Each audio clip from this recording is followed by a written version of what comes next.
नमस्ते मित्रों। आज 2 अक्टूबर है। लाल बहादुर शास्त्री जी की जयंती पर उनको कोटि कोटि नमन। लेकिन आज ही के दिन एक और व्यक्ति का जन्म हुआ था जिसका नाम मोहनदास करमचंद गांधी था, जिसके माथे पर लिब्रांडो इतिहासकार ने भारत के तथाकथित आज़ादी का सारा श्रेय डाल दिया।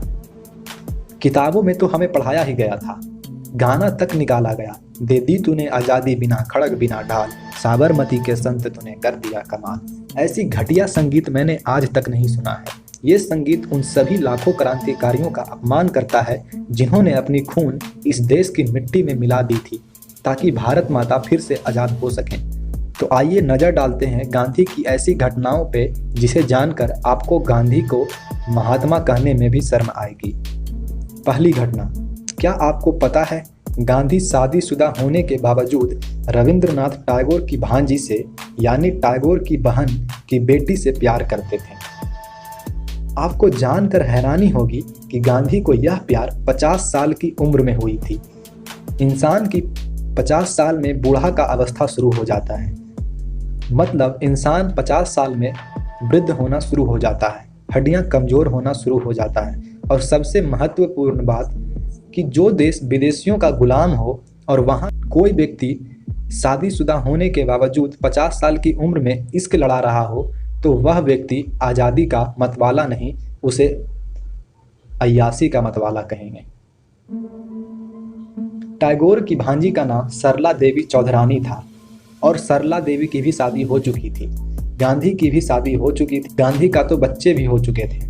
फिर भी ये बातें जानते हुए भी गांधी सरला देवी के प्रेम प्रसंग में लगे रहे, यहाँ तक कि उनको खत भी लिखा करते थे गांधी। एक बार तो गांधी लाहौर में सरला के घर पर ही रुके थे। ये उस वक्त की बात है जब सरला के पति जेल गए हुए थे। गांधी सरला देवी को अपनी आध्यात्मिक पत्नी भी मानते थे। जब गांधी और सरला के संबंधों के बारे में गांधी की पत्नी और उनके बच्चों को पता चला तो गांधी की पत्नी और बच्चे उनका विरोध भी किए थे। अब आप ही बताएं, क्या कोई महात्मा का ये कार्य हो सकता है कि वह शादीशुदा होते हुए भी दूसरों की औरतों पर गंदी नज़र डाले? कभी नहीं। ये तो थी पहली घटना। अब दूसरी घटना पर नज़र डालते हैं। गांधी ने 25 दिसंबर 1926 को कांग्रेस के गुवाहाटी अधिवेशन में अब्दुल रशीद को अपना भाई बतलाया था। लेकिन अब्दुल रशीद था कौन, ये पहले जानना जरूरी है। अब्दुल रशीद एक हत्यारा और इस्लामिक आतंकवादी था जिसने स्वामी श्रद्धानंद सरस्वती की हत्या की थी। स्वामी श्रद्धानंद सरस्वती आर्य समाजी थे, स्वामी दयानंद के प्रिय शिष्य थे। एक ऐसे महान पुरुष थे जिन्होंने लाखों मुसलमानों की सनातन धर्म में घर वापसी कर शुद्धिकरण शुरू की थी और दलितों की हक के लिए लड़ाई लड़े थे।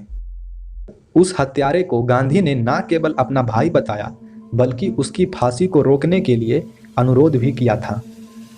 कितना अजीब है ना कि भगत सिंह, सुखदेव और राजगुरु जैसे क्रांतिकारियों को फांसी गांधी ने सिर्फ इसलिए नहीं रुकवाई थी क्योंकि ये तीनों गांधी के नज़र में हिंसक थे। तो सवाल यहाँ उठता है कि क्या स्वामी श्रद्धानंद का हत्यारा अब्दुल रशीद हिंसक नहीं था जिसने एक मासूम सन्यासी को मारा था? क्या आपको गांधी के इन दोगले विचारों से लगता है कि गांधी महात्मा हो सकता है?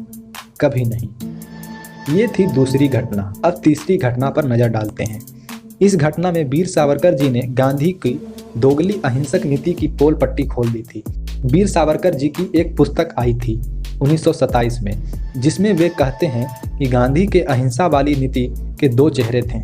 उनकी अहिंसा नीति बिल्कुल फेक है, बिल्कुल गलत है। कैसे? उन्होंने ये भी बताया। वीर सावरकर ने बताया कि गांधी की राय थी कि अगर कोई कुत्ता पागल हो गया है तो उस कुत्ते को मार देना चाहिए क्योंकि वह हिंसक होकर इंसानों को काटता है, तो थोड़ी बहुत हिंसा पागल कुत्ते के लिए जायज़ है। लेकिन यही सत्याग्रह आंदोलन की बात आती थी तो गांधी सत्याग्रहियों को कहते थे कि आंदोलन के वक्त अपने हाथों में हथियार भी ना रखना, भले ही सत्याग्रही इस आंदोलन में मारा जाए लेकिन अंग्रेजों के खिलाफ हथियार ना उठाएं।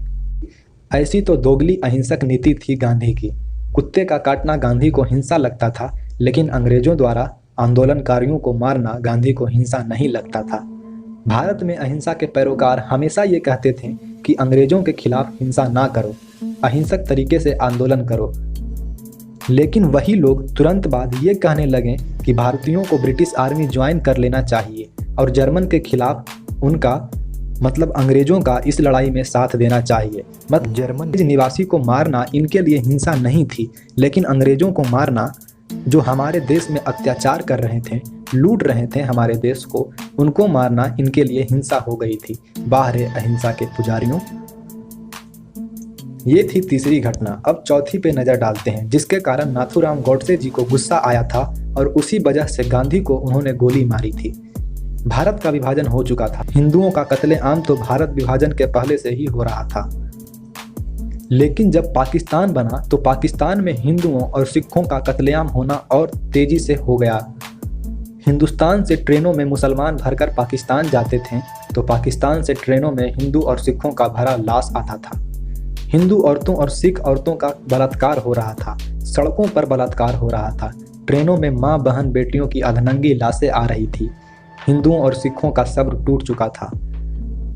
सब्र टूट जाने के कारण हिंदू और सिख यहाँ के मुसलमानों को मारना शुरू किया, मस्जिदों को तोड़ना शुरू किया। हिंदू और सिखों का कत्लेआम और उसकी माँ बहन बेटियों के बलात्कार पर चुप बैठा गांधी जब देखा कि भारत में मुसलमानों को मारा जा रहा है, तो गांधी ने मुसलमानों की सुरक्षा के लिए धरना पर बैठ गया और कहा कि जब तक मुसलमान यहाँ सुरक्षित नहीं रहेंगे, इनकी मस्जिदें सुरक्षित नहीं होगी, तब तक मैं धरना पर ही रहूंगा।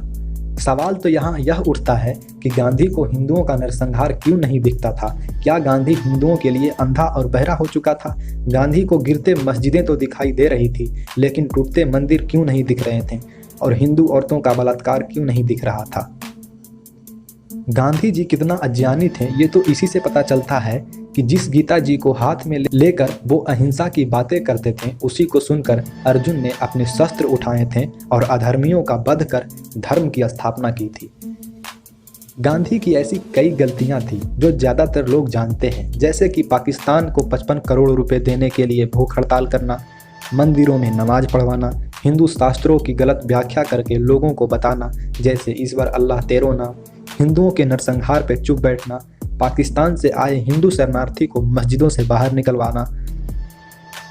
जो गांधी छोटी छोटी बातों के लिए अनशन, धरना और भूख हड़ताल करते थे, वे भारत के विभाजन के खिलाफ एक अनशन तक नहीं किया था, और बल्कि उल्टे पाकिस्तान को 55 करोड़ रुपए देने के लिए अनशन पर बैठ गया था। और ऐसी अनेकों राष्ट्र विरोधी गांधी की कार्य थी जो हमसे छुपाया गया। अब तय आपको करना है कि गांधी महात्मा था या नहीं। अपनी राय कमेंट में अवश्य बताएं। आज के लिए इतना ही। वीडियो अच्छी लगी हो तो लाइक करें, शेयर करें, और अगर आप हमारे चैनल पर नए हो तो हमारे चैनल को सब्सक्राइब करना ना भूलें। धन्यवाद। जय हिंद। वंदे मातरम।